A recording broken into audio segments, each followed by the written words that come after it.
koutou. I'm Carolyn Morris, as I've been introduced, and I'm from the anthropology program at Massey University.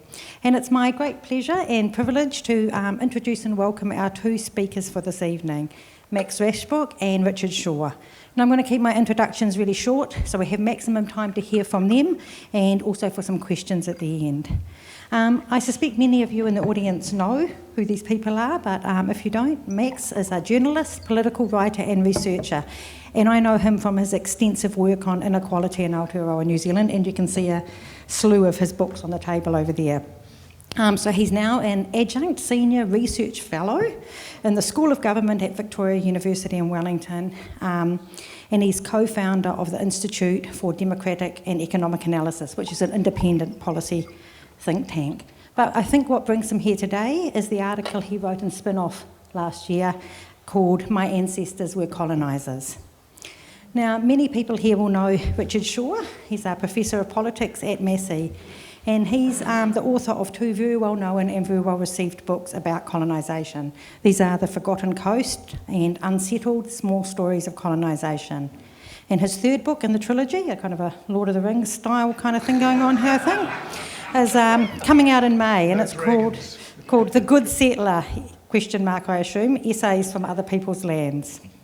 And it's out in May, and I think it's going to be launched here, is that right? Cool, so we'll hear about that, I guess. Okay, so Max and Richard have a lot of things in common as basically people who work in the field of kind of politics and inequality. But what I think is relevant here tonight is that both of them have written forms of what we can think of as critical settler family history. And also both sets of their ancestors and also mine are from Taranaki. So we all have that in common.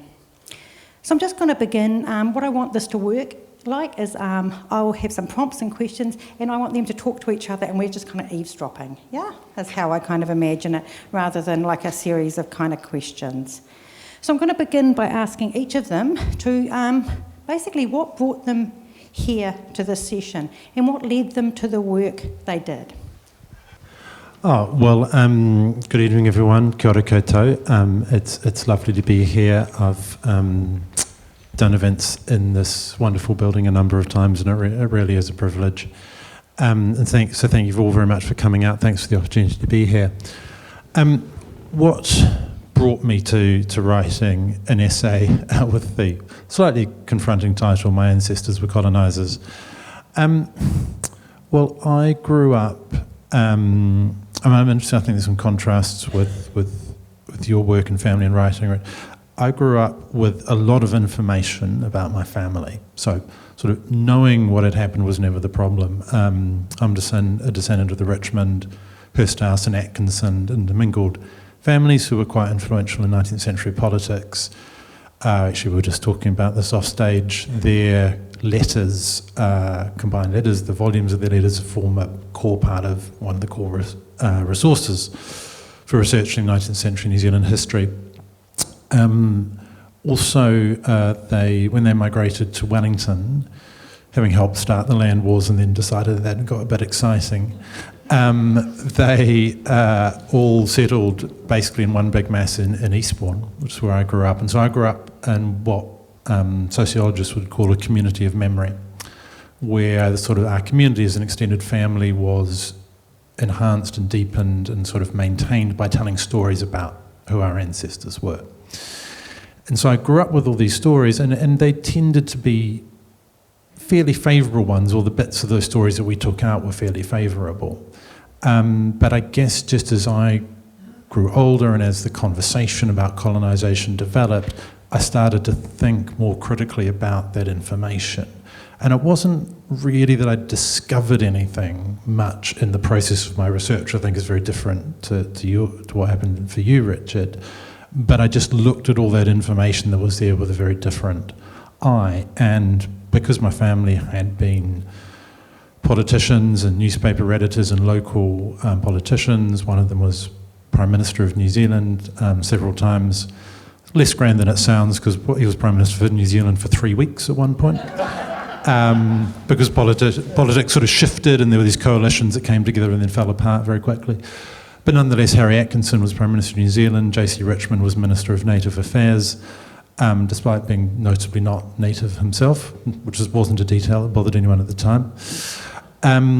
They had been responsible for an awful lot of the decisions that were part of colonisation, that were part of the stripping away of Māori land rights and the suppression of Māori forms of self-governance and things like that. And to bring a long answer to conclusion, I just thought that in the debate that we're going through about how do we think about that history and what does it mean for Māori to exert more, rediscover some of their authority over their own affairs, I could write any number of pieces saying why I, as a Pākehā person, sort of support this in theory and in principle, and those pieces would have made no difference whatsoever. But I realised that what I could write about that had some power was my own history, and I could write about it with unimpeachable authority because it's my family, and that I could tell a story about that might help other people look into those stories themselves. Thanks, Max.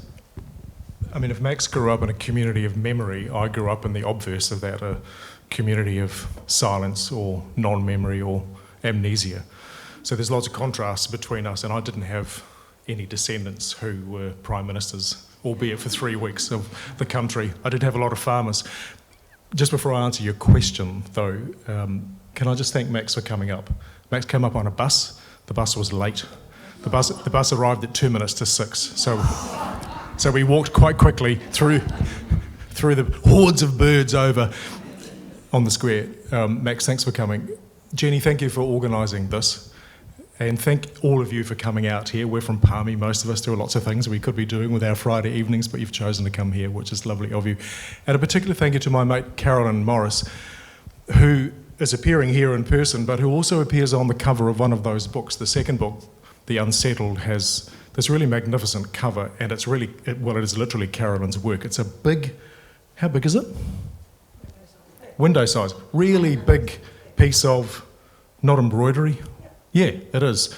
And it has taranaki maunga, and it has the fences broken and repaired, and it has lines where the ploughs have been, and it has the invasion road.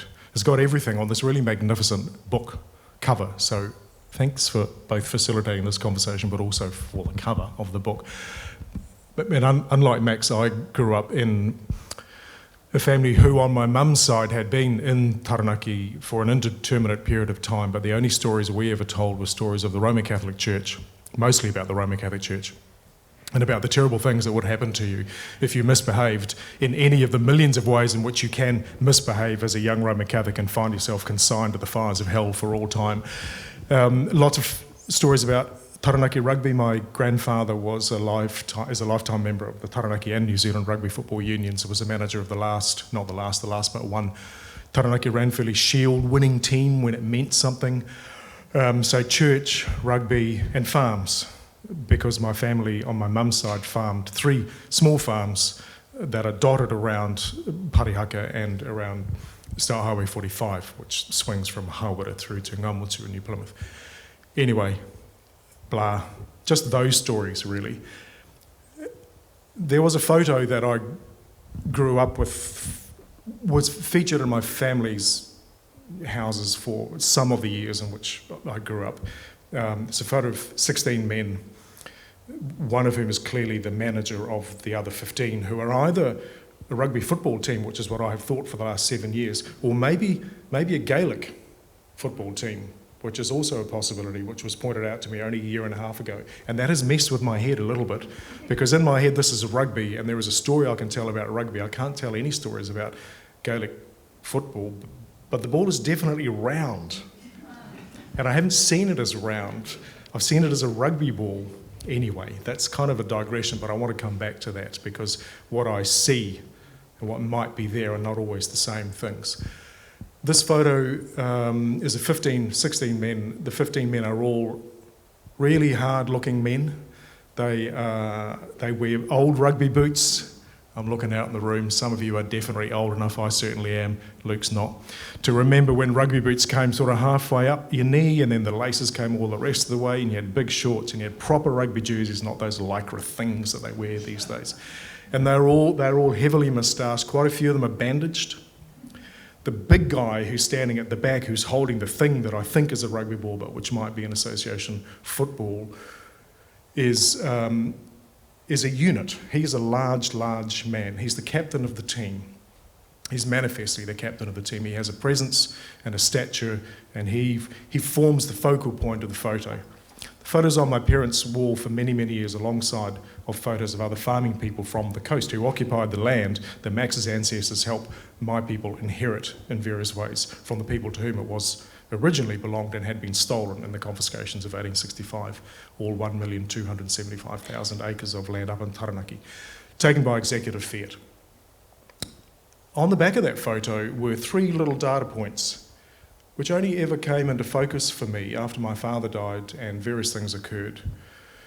And after having looked at that photo for close to 50 years, it told me a story, and I cannot to this day really understand why it hadn't told me that story previously, or why it all of a sudden did. And the 3 data points are Armed Constabulary Rugby Team, Rahotu Domain, she's from Rahotu, so she knows about these places, and 1881. So this is very clearly a photograph that is taken of a group of men who play rugby for the Armed Constabulary, and they are about to become involved in the rape of Parihaka, Te Pāua. But that part of the story never ever made sense to me until somebody, one day, perhaps, I have no recollection, we noticed that the big guy is our great-grandfather. And he has a name, his name is Andrew Gilhooly. There's a long backstory about dispossession of Irish land. We might get into some of those things. But all of a sudden, this becomes manifestly clear that my people, about whom this particular man, who has no stories attached to him, he's an absence in my family's pantheon of lore. He doesn't feature at all. His wife does. She is universally disliked. I think largely because she had views and opinions and was her own person and was therefore felt to be insufficiently feminine, perhaps. So she is disliked, but there are no stories about this man. And there really ought to be, because he was a member of Number 3 Company in the Armed Constabulary. He was present for the invasion of Parihaka. He was present for the occupation of Parihaka, which followed for a further 4 to 5 years.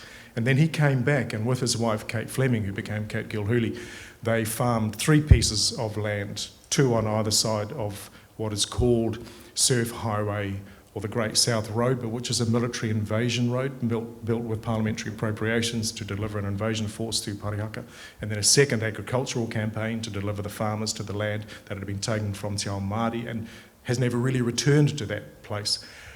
And all of this had fallen out of history, or fallen out of my history. For various reasons, it re-entered my history, and then because I am paid to write for my day job, I wrote a book.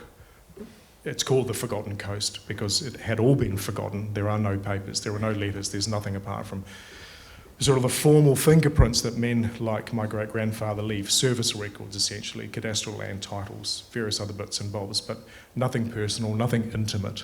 So my work misses the richness, the intimacy of Max's work. But what it really tells is the story of a man who came here having been dispossessed in his own land by English colonisation and did what it always says you should do on the colonial tin. You build better lives, you build communities, you put down roots, you become these new things, you become New Zealanders. And all of it takes place on land that has been taken from another Indigenous people. So that's the story of the Forgotten Coast, and it spills out from there. Yes, thanks for those really different stories. My family story is much more like Richard's than Max's. We're just like farmers, and we have no stories of the past. We're people really without a past. No settler stories, no stories of relationships between Māori. And I think I've been thinking about that and sort of doing work on that for quite a while, and this leads me to my next question. I think on my mother's side, the family farm is on the corner of the main South Road, the colonising road, and Lower Parihaka Road. So we've got a lot of stuff to not notice, a lot of stuff to forget, and you have to work, I think, quite hard to when the farm is on Parihaka Road. You have to do a lot of kind of work to do that. So I'm interested, I guess, in asking you, What about Taranaki has been influential in your writings or led you to do this, the Taranaki-ness, if you like? Because Taranaki, the common thread is all of our ancestors colonised Taranaki in various ways, and Taranaki, like everywhere, is both like really particular as well as being kind of more general. So can you talk about that in any way, the implications of being from Taranaki for your writing and research?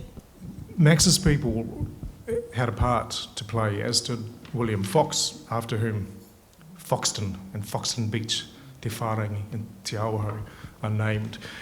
In two pieces of legislation passed in 1863, the New Zealand Settlements Act and the Suppression of Rebellion Act. And the New Zealand Settlements Act, about whom some people in this room, including Margaret Tennant, know a good deal more than I do, was instrumental or provided statutory cover, kind of whitewashes the theft of 3.8 million acres of land in Taranaki, the Waikato, Te Orowera, around Lake Waikaremoana. There is cession of land in the Hawke's Bay, but it's really confiscation of land, isn't it, Therese? So there's a whole lot of land in the North Island that is, we say that it's confiscated. It's really stolen land. We use the parliamentary term to whitewash the theft of land. In Taranaki there are 8 major iwi, but there are a number of other iwi some of whom have been forced into one or other of those 8 major iwi through the settlements process, which hasn't been a healthy or mana-enhancing experience for some people we know from Taranaki who are parts of other iwi who've been administratively whitewashed out of existence through that process. Perhaps one of those iwi fit the formal statutory terms of having been in rebellion against the Crown. It's a bit loose. You know, you don't have to be in armed, active rebellion against the Crown in order to have land taken from you. You might have members of your wider hapu or whānau or iwi who are in rebellion. You're associated. You might just have land that the Crown wants. You're associated with rebellion, and therefore your land might be taken from you. So the whole of Taranaki, what Rachel Buchanan calls the Great Knuckle, and it does look like a knuckle. If you look at the cadastral map, you've got Taranaki which swings out into the ocean, and then there is a slash, another slash, and a third slash, which takes out all of Taranaki, 1.275 million acres, and it's all simply taken in 1865. Most of it is not used by Pākehā for another 20 years.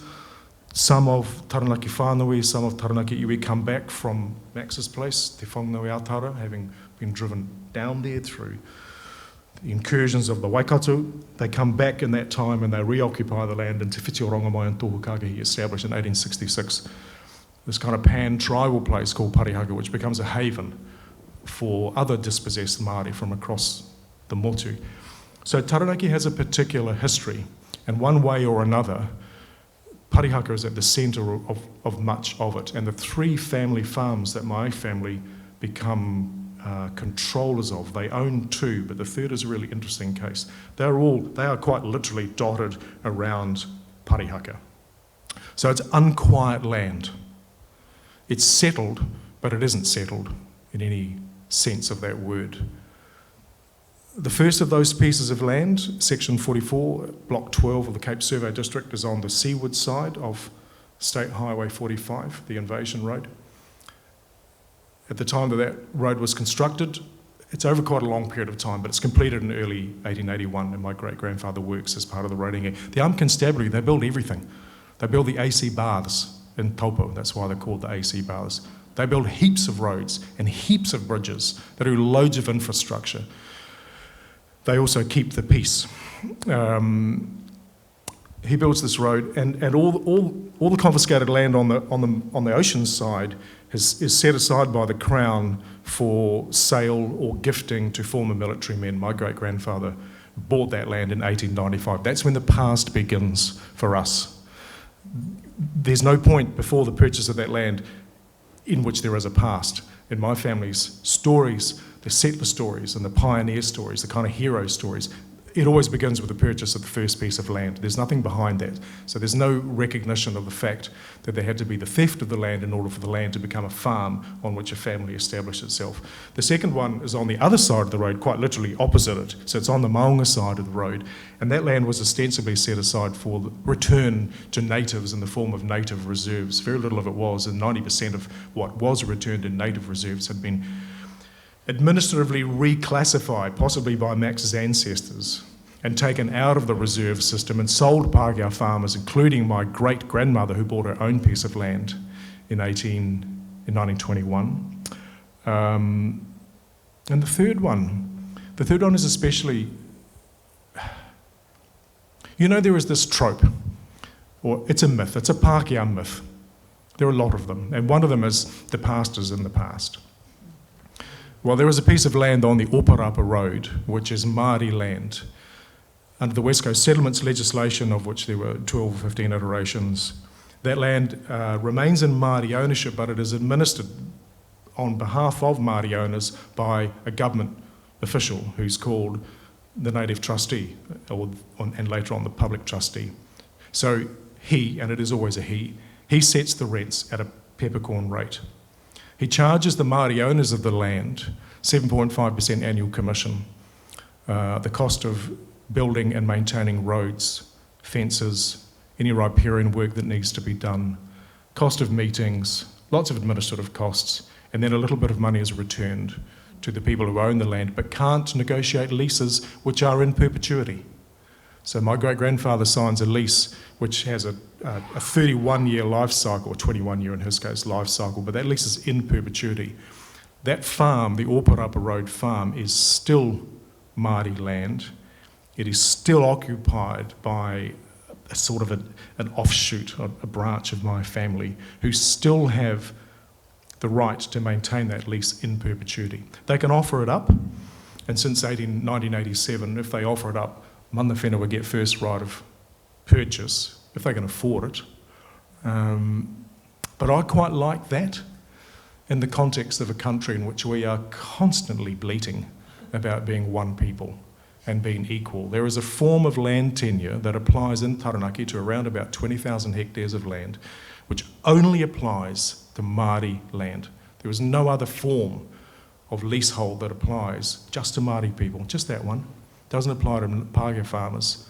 As a form of leasehold, the idea of perpetual leasing, which the Liberal governments made liberal use of at the back end of the 1800s as a means of breaking up the big pasture runs and encouraging close farming and so on. This is abolished in 1907 in the United Kingdom, but we still have it. And I think that's one of the little examples, and we might talk about others, which are worth bearing in mind the next time Mr. Seymour or Mr. Peters or any number of politicians, possibly of the centre-left as well as the right, talk about being one people here or treating people equally. Sorry, Carolyn, that's a wrong way of saying Taranaki. It's unsettled, it's unquiet. Yeah, that's such an interesting reflection. And again, because mine's overlapping but quite different, I guess. So, my ancestors, the people I'm talking about, came out from England initially in 1843 and landed in Wellington, as people often did, and then sort of came up overland to Taranaki because it was seen as this, this incredibly fruitful area that was going to be very prosperous. And my ancestors have sort of come out for complicated reasons, partly for health reasons and partly for, that sort of sounds a little bit sort of lightweight, but for lifestyle reasons and for opportunity and all sorts of other things. And so they settled in and around Taranaki, and and you can still see some of their houses in and around New Plymouth, Richmond Cottage, on the waterfront, Harry Atkinson's house further inland. But then, as I said, because eventually we more or less abandoned Taranaki in favour of sort of a return to Wellington, I didn't grow up with particularly strong associations with the area really at all. It wasn't somewhere we visited particularly. It was somewhere that we knew about from books, really, and not an awful lot else. And so when I was writing the essay, My Ancestors Were Colonisers, I to a limited extent, sort of had to start re-engaging with the land, or at least with the area. And probably my engagement's still been quite limited. I think there's a long way for me to go there. But what I did was I went to another great institution, the sort of library museum complex in New Plymouth, which is where a number of my ancestors' diaries are held.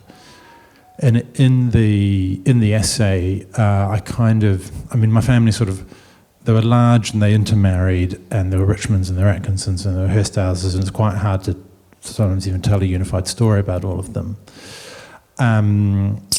But I through the essay, is threaded the figure of Charles Wilson Hursthouse, who was a soldier and a surveyor and a number of other things. He wasn't really a politician. He was sort of unusual in the family in that respect.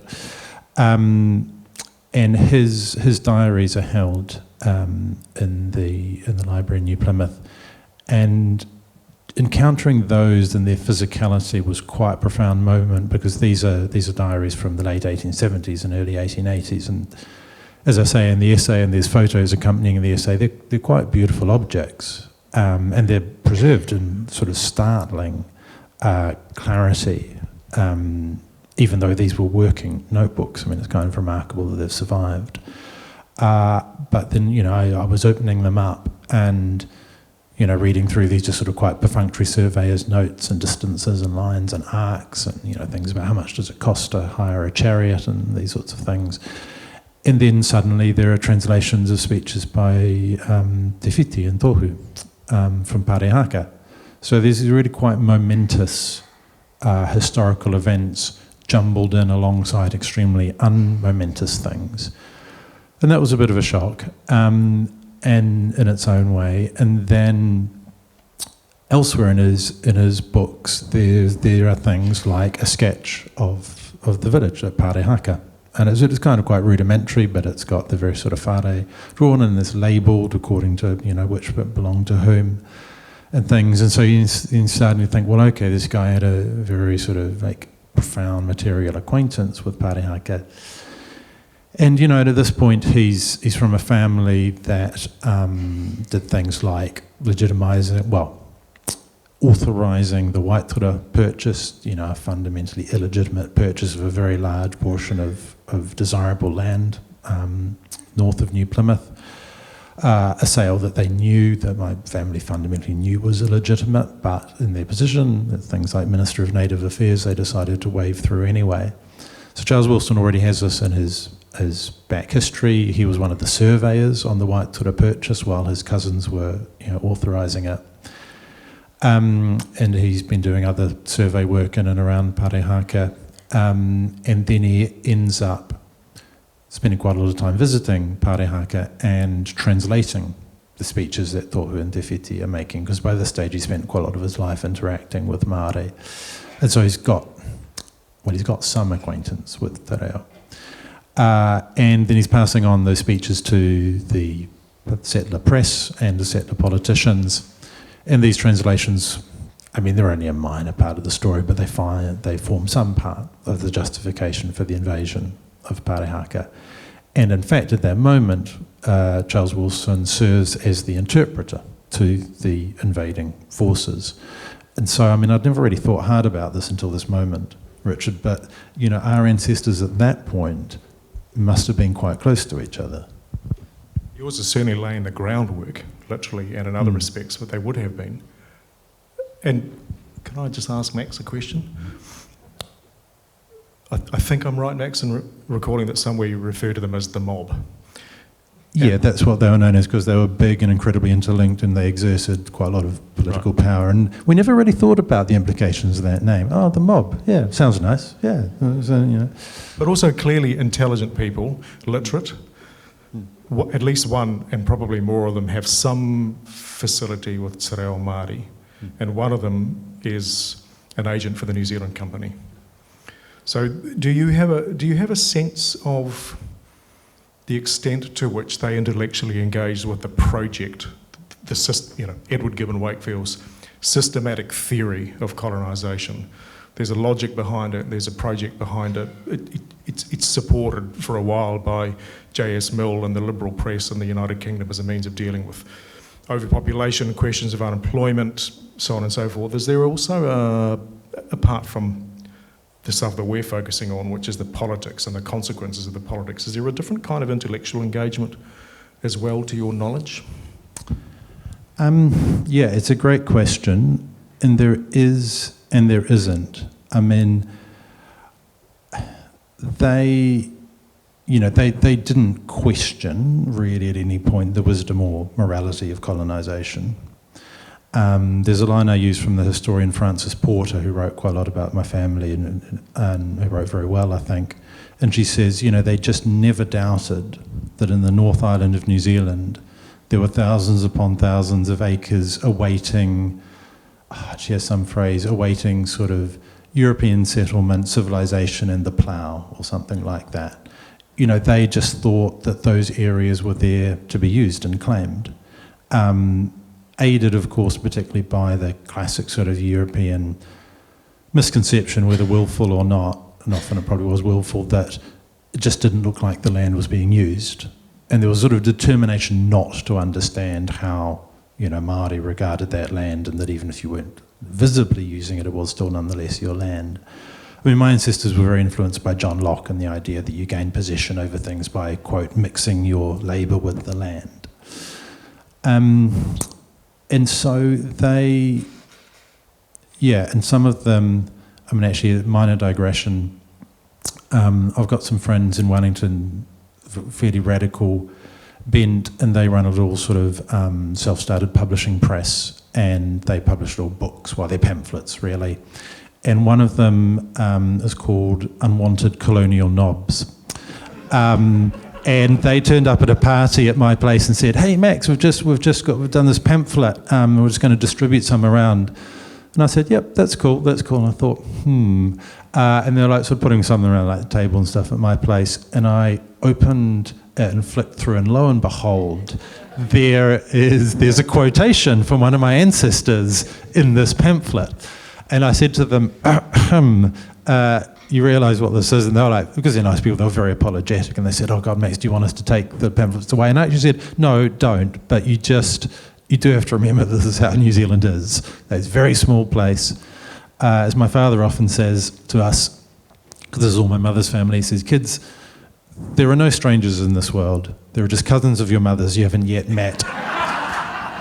And he has been proven right a disturbing number of times.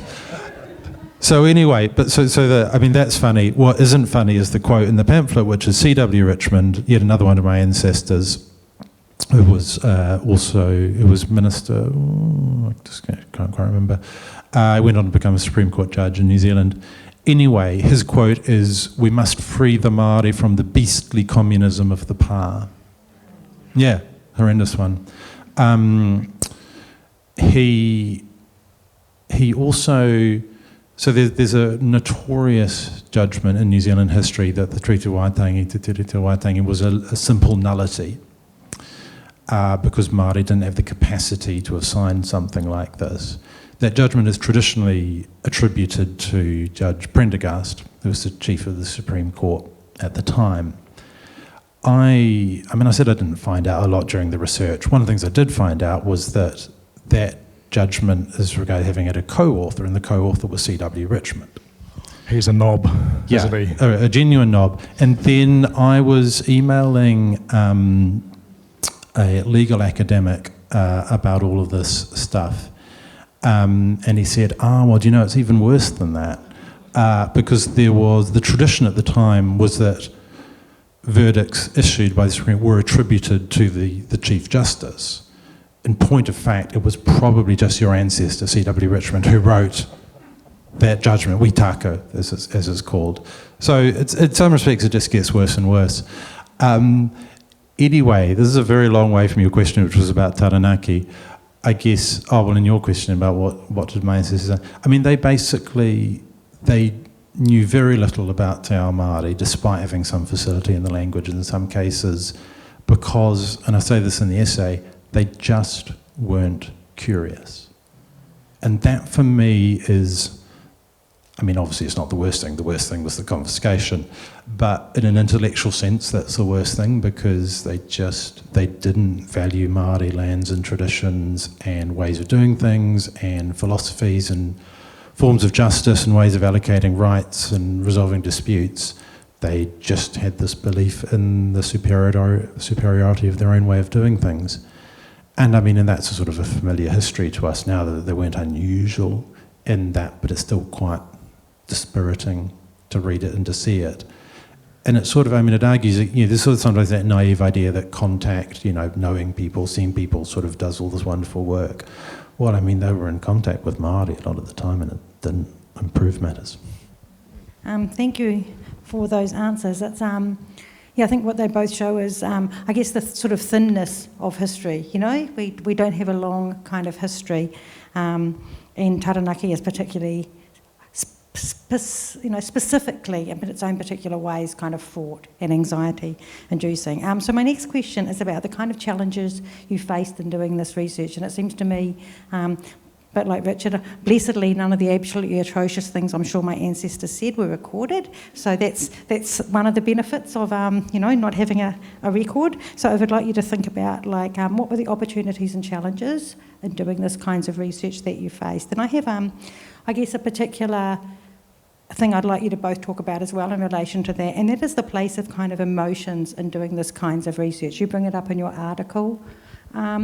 Max, and there's a couple of things. One, when we write these critical settler family histories, we've got lots of rallies. It's not only our story about our ancestors, so they're always collective stories in that sense. And also these ancestors who we're writing about, these colonisers, they're not that far behind us. So like my ones, Grandma knew them really well, and I knew Grandma really well. These are not necessarily distant people. Like, we're one generation away from knowing them, if that. So I don't know if you have any reflections on that as part of your discussion of the kind of challenges and opportunities you faced.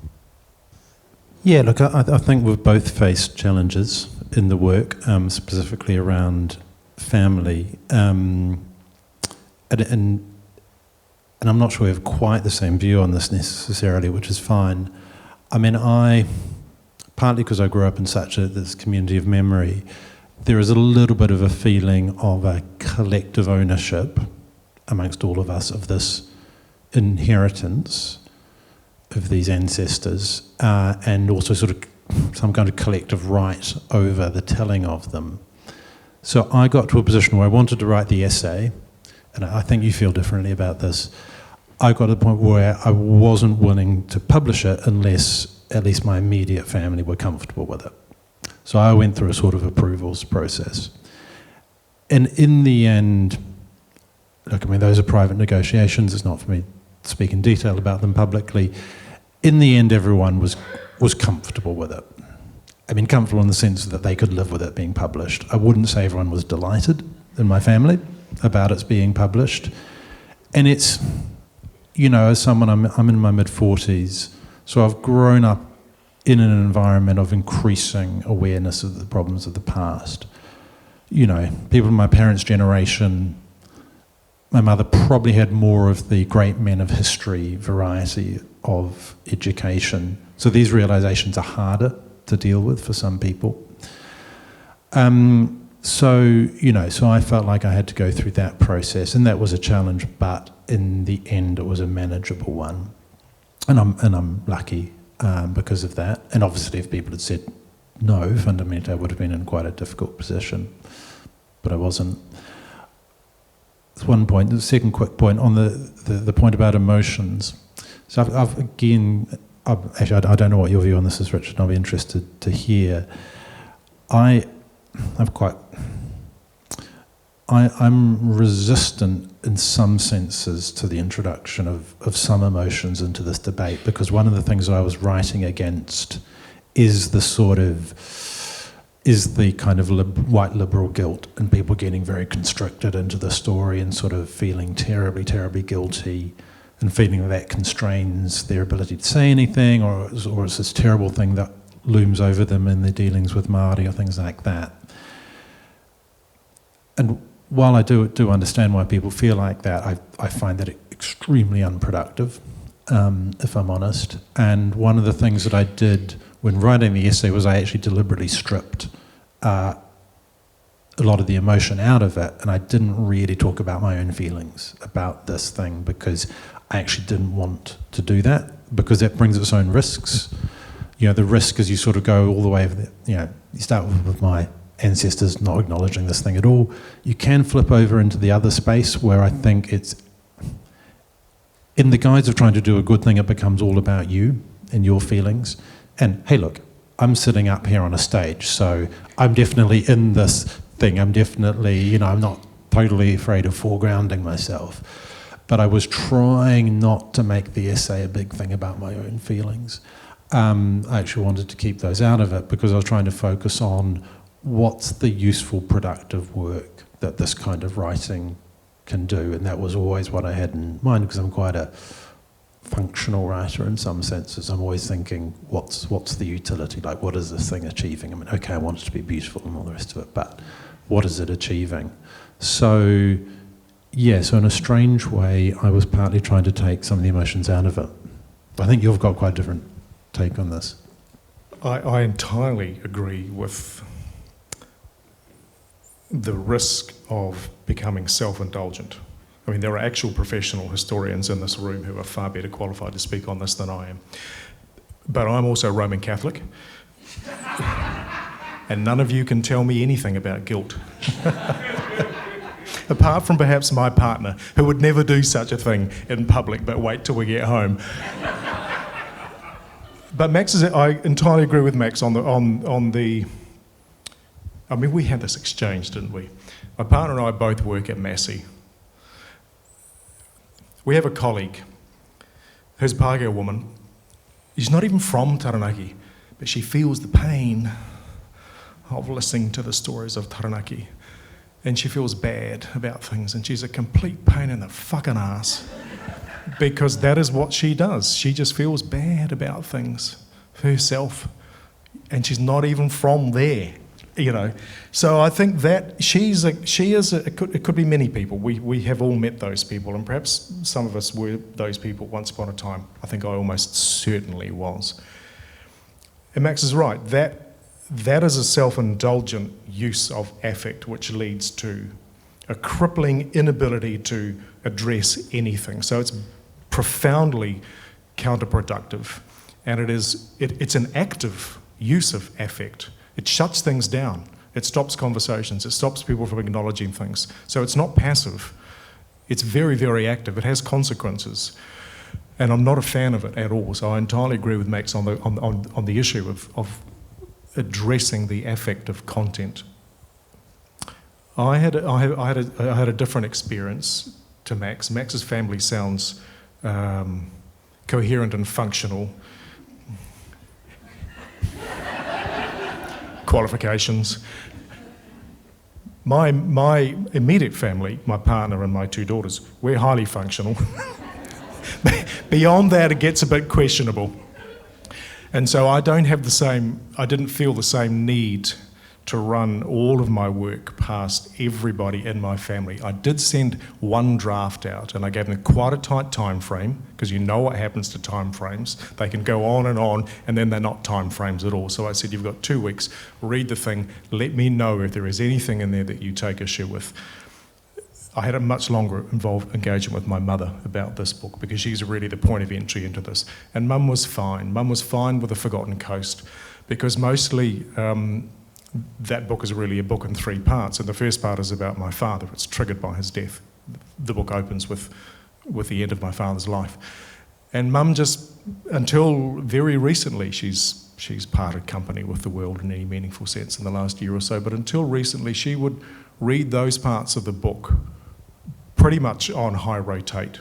She'd just go back to her dead man, essentially. So she loved that book. The Māori stuff, whatever, we all got on well. We went to school together when we were kids. It was fine. So her engagement was quite different. I had some members of my family, not my immediate family, who didn't engage with it at all, who to my knowledge, are reasonably indifferent. I don't know, I don't speak to some of them very much. There were other members of my family who welcomed the storytelling, slightly uneasy about it, but what that book does is put my mother's family's people in a context. So it doesn't say, you were bad people.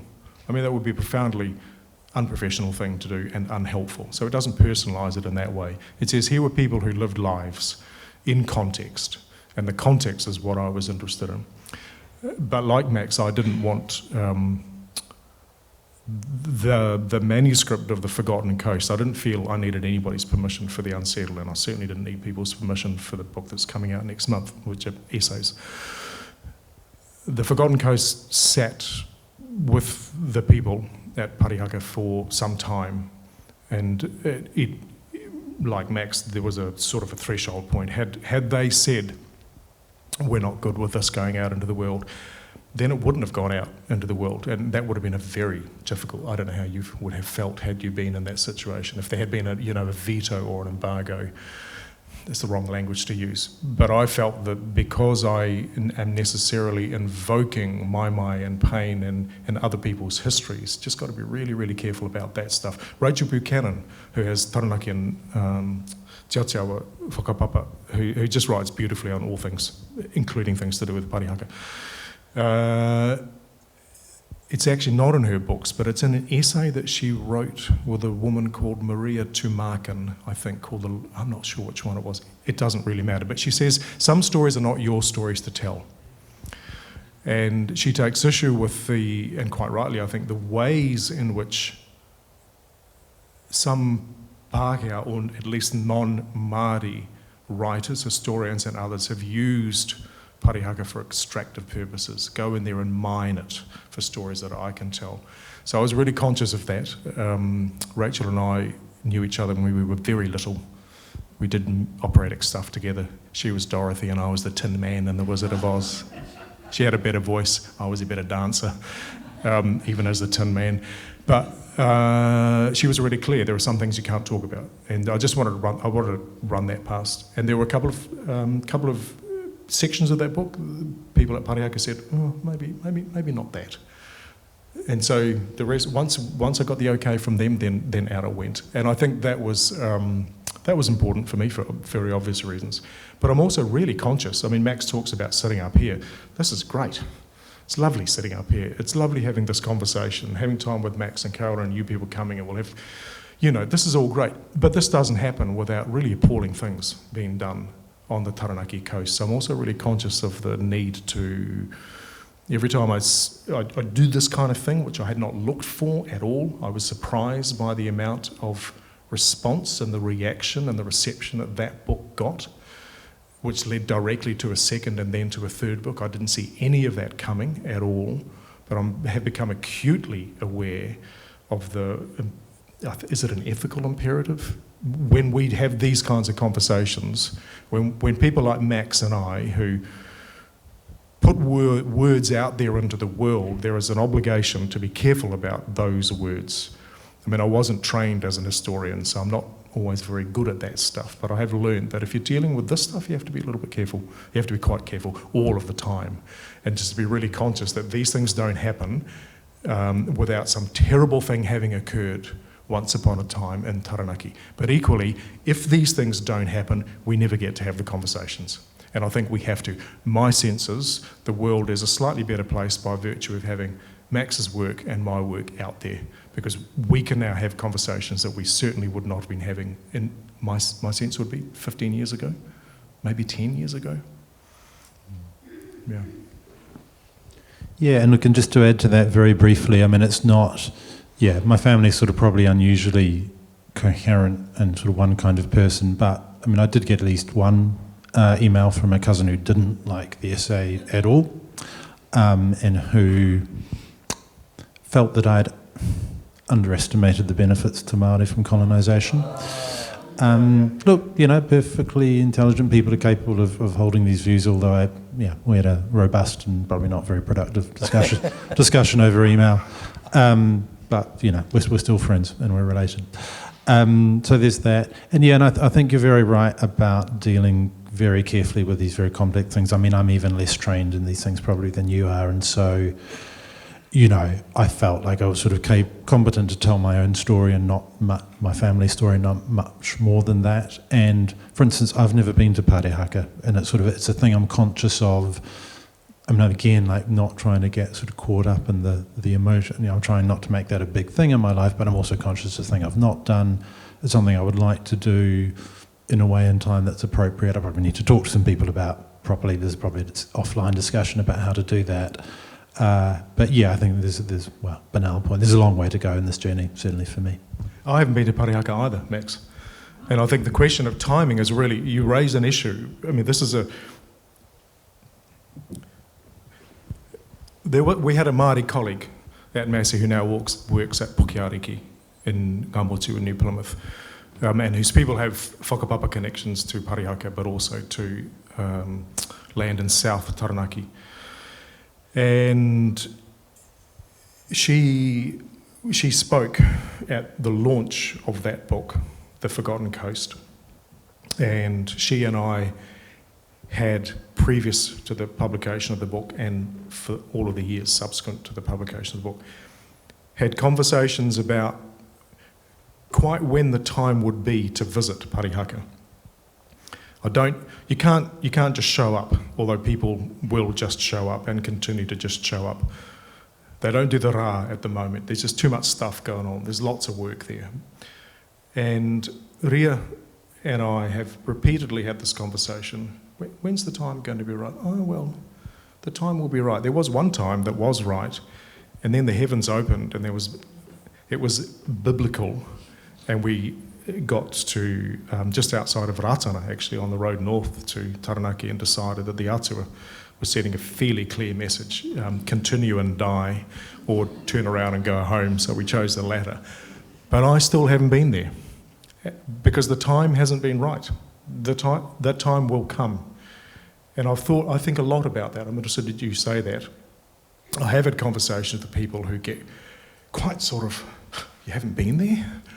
And I'm interested in why they would think that it is absolutely imperative that I go there. What am I going to do when I go there? Am I going there to apologise, to atone? I'm not going there to make restitution. My job of work, I don't know how you feel about this, my job of work has almost nothing to do with Parihaka or with Te Ao Māori. My job of work is with people like you and Max and Carolyn and others. Those are the conversations that I want to be having for all sorts of reasons, some of them obvious, others of them less so.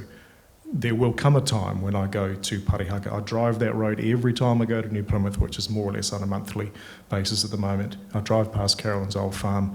I drive up the Invasion Road, and I never see the same thing. It's always different. It's always a different road. And it doesn't matter that I drive past Parihaka. Other things are more important. That time will come, but it won't be a time of my choosing, is my sense on that one.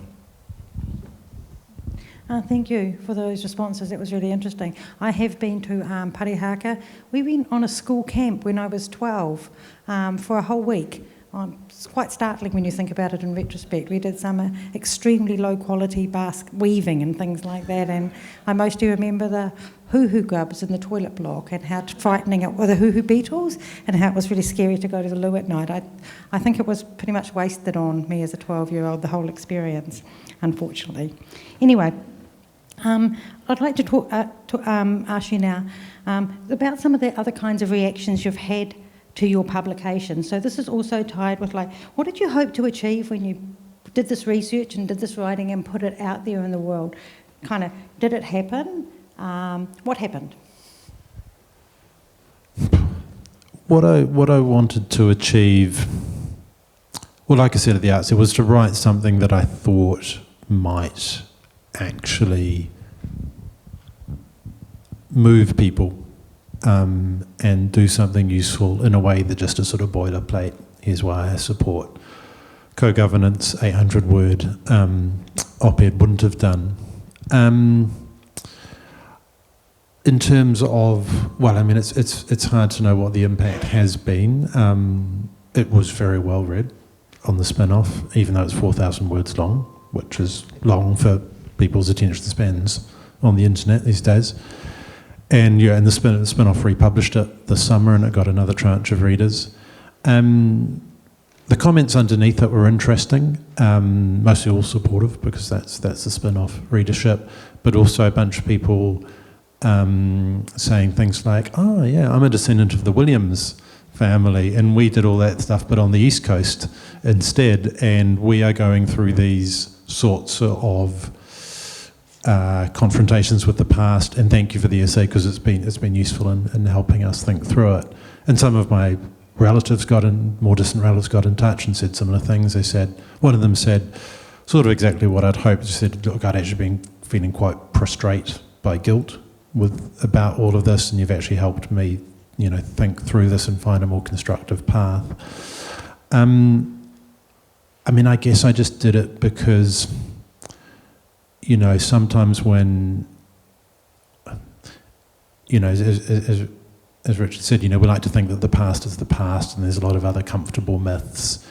And, and the reality is there are some people out there who won't listen to Māori talking about this stuff, or they think it's all a big political beat-up or whatever, that either it didn't happen, or if it didn't happen, it wasn't that bad. And as I say in the essay, look, I'm here to tell you, carrying with me the unimpeachable authority, because this was my family, that no, this really did happen, and yes, it really was that bad. And so I was just trying to use that vantage point that I have, sort of the thing, no one can really argue with me that much about it because it's my family. I mean, how much, whether that really reached the people I wanted to reach is another question.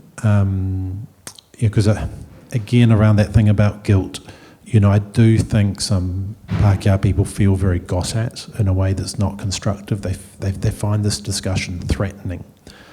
What I was trying to say is it doesn't have to be threatening.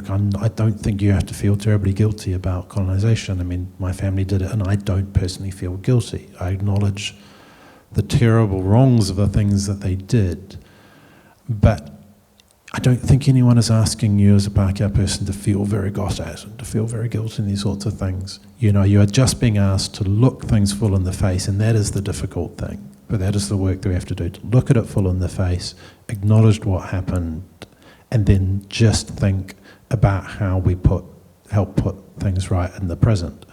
It's that simple and it's that complicated at the same time. So that's what I was trying to do. I was trying to reach those people who feel a bit got at and who I thought might listen to me in a way that they wouldn't listen necessarily to someone Māori. Whether I've succeeded in that, I don't honestly know.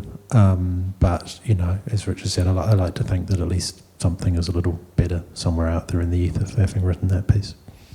There will be somebody out there, Max, or somebodies plural, who have found the words helpful. And the words go out into the world, and they do things that you won't know anything about, and I don't know anything about, but they work. The words are hard at work, and they come back in all kinds of interesting ways.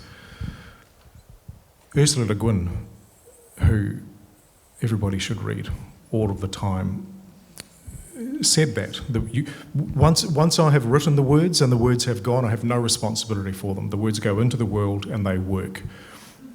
But then they find they come home, they find their way home in really unusual ways, like you're all here, for a start. And I know, I would say that there are 15 people sitting in this room, and my eyesight's not great, maybe more at the back. There's Pete, there's another one, 16 people in the room with whom I've had conversations which we would not have had without, not necessarily my books. The books actually emerge out of the conversations that Helen and Pete and Matt and I, others who have worked in this stuff out at Massey, have done over the years. But the conversations, I think, have been enriched by Max's words, perhaps by my words, by other people's words. A number of you I know have read those books because I've spoken with you about them, over the road at Cyclista, as it was. The reactions, I didn't set out to write that book.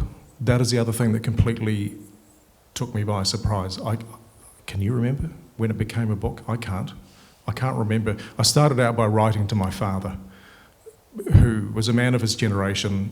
I mean, I'm closer to the age of Max's parents than I am to Max's age, I suspect. But my father was a man of his times, who was a lovely man and a loving man, but very, very quiet. He used to drive my mother to distraction. For God's sake, Bob, can you not just say something? My father died young, and he died unexpectedly, and there were things that I wish I'd said to him that I hadn't said to him, and so I wrote to him. Luke will know what that's about, journaling, kind of. So I started that book. It was not going to be a book. It most certainly wasn't going to be about my great-grandfather, who I had no knowledge of. And then at some point, and I wish that I'd recorded that process. I just can't record it. He came over the horizon. This man I'd never met, this man about whom I knew nothing, came over a horizon. It's the only way I can describe it. And he wouldn't leave. It isn't like he battered his way in, which I think he would have. He was a violent man. He was imprisoned for grievous bodily harm for some time with his father and his older brother immediately before he came out here to Aotearoa, New Zealand. But he just came, and he took up residence in my consciousness. It wasn't kind of up here. It was, I don't know, it was embodied. It was a very odd experience. And there was a reckoning. And so I had to learn about this man, and that led to learning about parihaka, and that led to the inheritance, and that led to lots and lots of other words. And so it became a book that it was not supposed to be. And then Nicola Leggett, who's the publisher at Massey University Press, said, we'll publish that. That was an important moment. I didn't see it as a book. I mean, I've published lots of other books, but they're academic books. None of you will ever read them. I wouldn't recommend that any of you ever read them. They're of no interest whatsoever. That book has transformed my life in some very significant ways. It's consequential in ways which my academic work has never been consequential. I mean, Max's work is consequential because it's on stuff that really matters here. Mine is on stuff that is less significant. But that book has gone out into the world, and I receive to this day 1 or 2 messages a week from people. And it's really interesting. That question is interesting because what happens almost without exception, and some of you have written those emails, almost without exception, what happens is I am asked to serve. This doesn't reflect well on me necessarily. In fact, I have no agency in this. I'm asked to serve almost as a confessor. It takes me back to my Roman Catholicism. This is not taking place in a confessional. There is no child abuse involved. There's no poor behaviour involved. But I am asked to sit and listen and to bear witness. The conversations happen in the street. They happen on phones from time to time. Mostly they happen virtually. Some of them are very, very long. I have close to sort of 50,000 words in responses from people who've come to me. And they don't say this, but what they're really saying is, to Max's point, I've never been able to talk about this.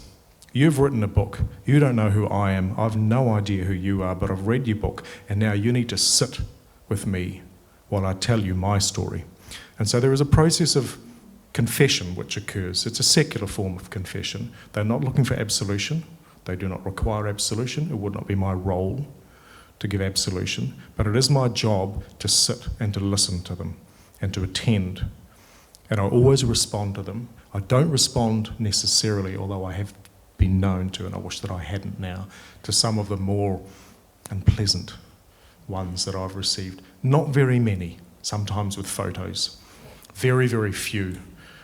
Overwhelmingly, people like you, people like Max, Carolyn and me, who just want the opportunity to say, I'm uncomfortable with this, I don't understand this. Sometimes they say, what do you think? Often they will say, how do I find out about that land? How do I get my father's, my grandfather's, my great-grandfather's armed constabulary service record? I've become a complete, total gun on all of that stuff, which I hadn't expected to become, but I'm the man. If you want to find out anything about the armed constabulary, come to me. I have all the records. So and I think that it has been a wonderful blessing. I experience it. I'm no longer a practicing Catholic, but I find myself thinking more and more about the grace that has come into my life. It's not the only thing that's come into my life, but there has been much grace that has come into my life through communications with people who've read that work, and they'll have read Max's work as well, and they just want a moment to share something that has caused them pain or confusion, or they don't understand and they don't get it. Someone's got to give them the words. That's Max and my job, is to give people the words. So I have a sense of how that book has been received. It has been received by sufficient numbers of people who have responded in sufficient length to basically write a second book all by itself, and then a third book, which is mostly me reflecting at some distance on that process and just sort of drawing a line under that, and something else will happen. But those words are really important, and they have to be words, I think. I mean, they can be other things as well, but the written word has a sort of temporality to it, or a fixity to it. The words are on a page, or they're on a website. You can print them off. They are fixed in time and in space. They'll travel in both directions or in all directions, but they have to be there. And I think people are looking for those words. People do not want to be browbeaten. There is no point. It's really counterproductive. It's bad politics that whack people around the head and say, bad person, bad person. None of us were there, as far as I'm aware, in 1863 or in 1895. So we may feel that we, and I certainly feel this way, bear some responsibility, particularly if you are a well-paid, publicly paid academic, and it's your job to put words together in ways that will create meaning which might not have existed beforehand. But that's an act of responsibility. I think that language, rather than the language of guilt, is more productive. And my sense would be, but I mean, I wouldn't speak for Max except I'm about to. We have a responsibility as public intellectuals at some level, little ones maybe, Max is a bigger one, but I'm a little one, to put those words out there and see what happens. Thanks very much for that. I think you've really answered my final question, which was going to be to ask you to make the case for the value of doing this sort of it's called critical settler family history as a mode of tiriti work, perhaps as becoming tangata tiriti, as some kind of engagement in decolonisation. And so I think unless you have anything more you want to say, I think my final question was, convince me we need to hear more from the white men, and you kind of have, or you haven't convinced me that we don't need to. So at least that. So we've got some time for some questions, about 20 minutes of questions. Is that right? And then we can then we'll wrap up. So has anyone got any questions? About the thing. I'll bring you the microphone. I'll be the microphone person. Right. My name is Alison Rowland, and perhaps of maybe not a few people here tonight, I'm extremely directly connected with all of this, and particularly this year, and that I come from a little settlement just round the Invasion Road, or the Surf Highway from Hawera, called Tokora. And Toka Ora, the name of it came from the name Livingston. And the person who directly connects us with all of this was, I think he was a military man called James Livingston. And in the 1860s, late 1860s, he was given this chunk of land, which then was called Tokora. And at the beginning of the 1900s, he built a house there and lived there and did various things there. But in the 1900s, early 1900, he decided for whatever reason he should give that land back to the Crown and it be allocated, sold, whatever, to let other farmers go there. So in 1901, November 1901 to be more precise, my great-grandfather bought a chunk of that land from the Crown. And so they were different sized little farms, some were only 90 acres. He got he bought from the Crown, 168 acres. So what's interesting to me is this November, we're going to have a little family gathering commemorating the fact that that land, that farm, has been continuously in our family now for 125 years. So it was my great-grandfather, my grandmother's generation. It was actually her brother that started farming it, but he died. Then it passed to my father, my elder brother, and it's still with my elder brother, but my nephew is farming it, so that's 5 generations. And I guess what reading Richard's book and talking with Richard made me curious about was to delve back, because I had, it's the family history stops at a point, and the family history stopped at the point that in 1901 my great-grandfather bought that land from the Crown. Stop. And then I was just thinking, where the hell did that land come from in the first place? I mean, I know that James Livingstone had it, but how did he get it? And I don't know the answers to that. Richard may be able to help me. But I suspect that because he was a military man, he was given sort of a useful inn to go in and be presented with that land. So here am I, 5th generation of a farm I can link back 125 in South Taranaki, and all I can say is that I'm very grateful to Richard for raising that, and I've thought about it. Am I guilty? My father used to get apoplectic with rage if things like Maori signage appeared in the libraries. He was very much of his generation, and I think he was frightened. He was frightened that come the day they'd say, that land is not yours, give it back. And then my siblings, they're not too crash hot on race relations either, I would have to say. So I tread a very wary path, and I'm just mindful of it. So it's all been very interesting to me, and I'm sitting here thinking, if I can have a conversation with anybody at any time, it will be my nephew who's taking over the land, because he's more considered and he's more open to just thinking about it. So I don't feel guilty, but I do feel somewhat confused. Over the road from our farm is where the little Tokoro school was. Yes, I was going to say the little Tokoro school, but now that has been given back to the Maori people, and it's used as a Maori trade training thing.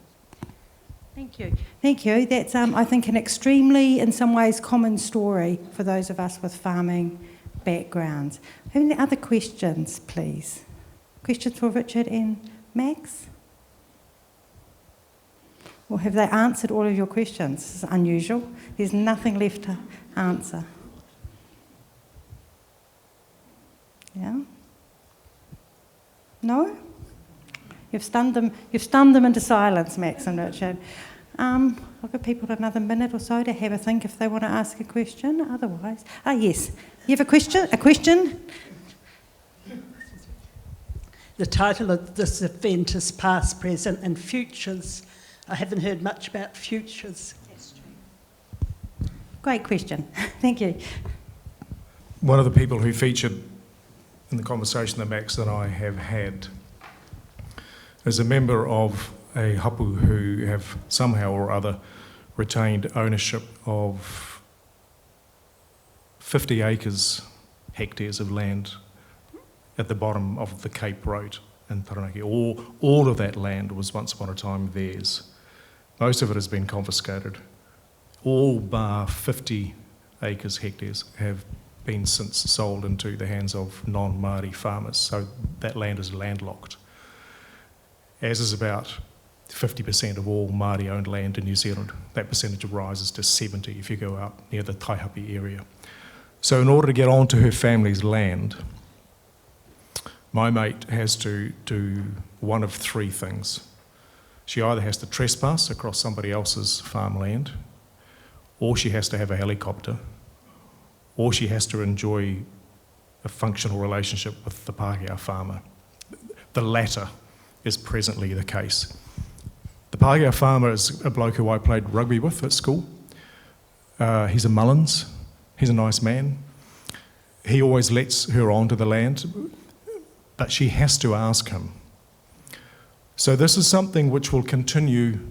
This is forever. This is an event, a small event that occurred in the past, quite a significant event for her people. It has present consequences, and it will probably always be that way. I don't see a political project. In fact, I see any prospect of such a political project receding into the distance under the current administration, in which the land which was once hers and which was stolen from her family, in part through the efforts of Max's ancestors and mine, will ever be returned to her. So her future, their future, remains unclear. What we haven't talked about, I don't know if your people were involved in this, was the Native Land Act, the legislation around the native land courts, which statutorily required Māori owners of land to employ a government-paid or government-appointed surveyor to survey their land to demonstrate that they owned the land that they owned. If that, I didn't express that well, but you get the point. As a consequence of which, there are now something like 2,500 beneficial owners of that small 50-hectare piece of land. So the annual return on the value of that land for some of those owners is 0.002%, if you can find them. That hapu is so decimated. I mean, they're fucked, essentially. The expletive is entirely justified. So the next time any of you, or any of the people with whom you associate, talk about the Māori gravy train, you won't. If you were that person, you would not be here. You know, the Māori gravy train, which since the settlements process began in cash terms, has returned to Māori around about 0.16% of all government expenditure during that period. So it's a piss-poor gravy train. It's not even a train, it's a scooter. And it's not an e-scooter.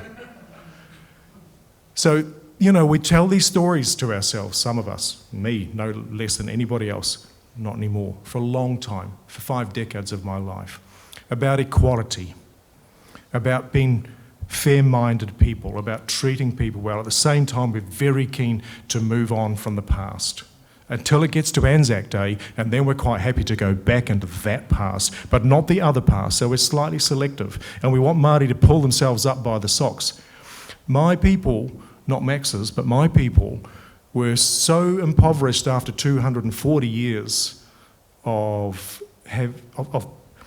English imperialism in Ireland, trying to pull their socks up for 240 years, that they had to leave there to come here halfway around the world and pull their socks up on other people's land. But we still ask this of Māori.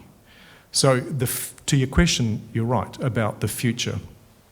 This is not a thing that is going to go away. I mean, it will go away for me. I'll leave here. I'll go and have a meal with Max and my partner and my mates, and that'll be lovely, and then I'll go home, and then I'll get up in the morning and go to my well-paid job and talk about ministerial advisors or something. But my mate won't get to do that. My mate has just gone through a process of securing papakainga funding from an Australian bank because the New Zealand bank that she went to said to her, sure, we'll give you the money, but you've got to make sure those houses are on blocks. And the unspoken sentiment expressed by the New Zealand-owned bank was that because you're Māori and we know what you do, you'll foreclose. We want to come in and lift those houses. We know that's going to happen. So put them on blocks. Don't put them in the ground or on foundations. I don't know. Look, there were just, I mean, this thing can go on and on. What I think, it's a good question. What I think I would like to say before handing over to Max is that, I mean, Margaret, I'm not sure if you've written about this, Charlotte MacDonald, who's just published a beautiful book called Garrison World. Your people appear in that as well. Mine don't, but Max's people do. Charlotte MacDonald has written a lot, as have other historians, about the absurdity of treating the past as if it is something on which the door has closed. That land that was taken in Taranaki is still taken. All of those futures have been foregone. My people and me continue to benefit, not financially. Small farms, really piss-poor farmers, bad farmers, not productive, problems with cows, backwards cows, just not good farmers. But lots of other affordances, a sense of place, a sense of knowing where to stand, a sense of a strong identity, a community of people, which is still there. It's hanging on there, but it's still there. All of those affordances, many of them immaterial, non-material, they continue to go down, they fold on down through the years. And so does everything that those from whom the land was taken have foregone. That is also the future for those people who we know, who are, things the British took. We never talk about that. We talk about things the British brought, the wheel, Parliament, all these instruments that we use to dispossess Māori. We never, ever, ever talk about the stuff they stole or the stuff they took. And what they took from my mate, in many respects, was the future. I think, and that is something that I think bears reflecting on the next time, and it'll happen, someone says, well, but aren't we all one people? I mean, if we've got time, I'd quite like to talk about that, about Hobson, but if not, it doesn't matter. Max.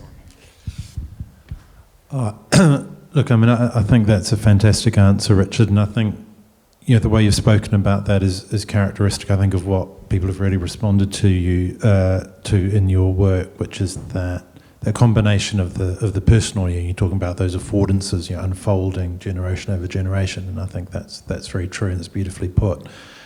And then you're also reminding people of the very stark reality of those parcels of land. I think, that is absolutely something that we're going to have to reckon with in the future. I guess another thing that I've been thinking about, slightly more optimistic perhaps, I'm just in the process of doing an interview with a guy called Helmut Modlik, who's the head of Ngāti Toa Rangatira, and a really interesting thinker and activist guy, comes from a financial background but thinks very broadly about world economics and politics and democracy and all sorts of things. So the Ngāti Toa position is in about 12 years ago they had a treaty settlement of $70 million. So, incredibly insufficient to the damage that was done to them. They have translated that initially through quite sort of passive investment and recently much more active investment into about $1 billion of assets. Yep. So they've been, they're sort of beating Pākehā at their own capitalist game. Yep. And part of that, what's underpinning their economic strength, is another deal that they did with the Crown, whereby they basically got ownership of the land underneath a huge range of Crown assets. We're talking about schools. This is all over the Wellington region in the sort of Ngāti Toa Rohe. So schools, but also courts and prisons and other less glamorous stuff. Anyway, Ngāti Toa borrowed, obscurely enough, to purchase this land, but they have the land. The Crown pays them a rental, so it's sort of reversing some of the dynamics you've been talking about. The Crown pays them a rental that's worth basically 6.25% every year of the value of the land. Once the loans that Ngāti Toa took out to buy that land have been paid off, that land will be worth another $2 to $3 billion. And basically, as Ngāti Toa is earning revenue, they're using it to do a whole lot of things. They run a chain, they have health clinics, they have kohanga reo and kura kaupapa, they have ownership of all kinds of businesses, particularly in the trades. They own most of a construction company, they have trades training, they're doing civil engineering, all kinds of things. They're using the revenues from the various businesses that they own to gradually repurchase their whenua. And look, and it's painful and it's bit by bit and it's going to take a very long time, and I don't think anyone pretends that that's ideal. But Helmut's, what he said to me in the interview, which I'll get published sometime in the next month or two, he said, look, we have a plan whereby we are going to be once again owning all of our whenua. And I don't tell that story to say, hey, look, everything's fine in Ankidore, look at what Ngāti Toa is doing, it's all okay. They're an unusual iwi for a whole bunch of reasons. But it's just to sort of say that there are some futures in which they are sort of almost jiu-jitsu-like, sort of using the system against itself as best they can. And so they're building an independence for themselves. And then, so what our job in that future is to try to create as welcoming a political atmosphere as possible so that they can do that work, of renewing the tino rangatiratanga, of living in ways that are meaningful and authentic to them. We also have to do some thinking about, well, okay, how do we sort of continue to connect in those where, because people, young Ngāti Toa Rangatira growing up, the Tamariki, growing up, will sort of lead a life that in some ways is a bit separate from how Pākehā kids are growing up. And that raises all the fears about segregation that you sometimes hear in this context.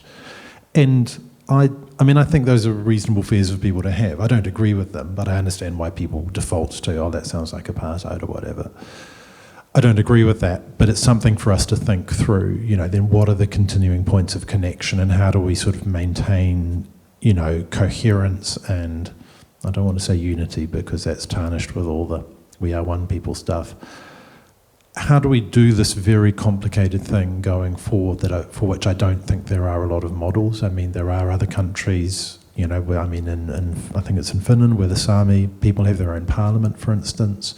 It's not like we're sort of out here on our own in Aotearoa, New Zealand, but these are very complicated things about how do we have different systems operating within one country in which everyone can live autonomously and authentically, but we do retain some kind of coherence and connection, all these sorts of things. I absolutely don't have the answers around that, but if you want the question about the future, well, our future is to ensure that flourishing is, that we create the grounds in which that can happen, basically. We have run out of time for questions. I think that's a perfect note on which to end, and I guess what I take from that is that the future's not made. It's not set in stone. There's no direction. There are directions, but we can all, in some kind of tiny ways, maybe by initially at least discovering our own settler family histories, and as a good kind of starting point for thinking about how we might act differently in the future through kind of knowing differently. So I would like everyone to join me. Thank you very much, Richard and Max. That was amazing.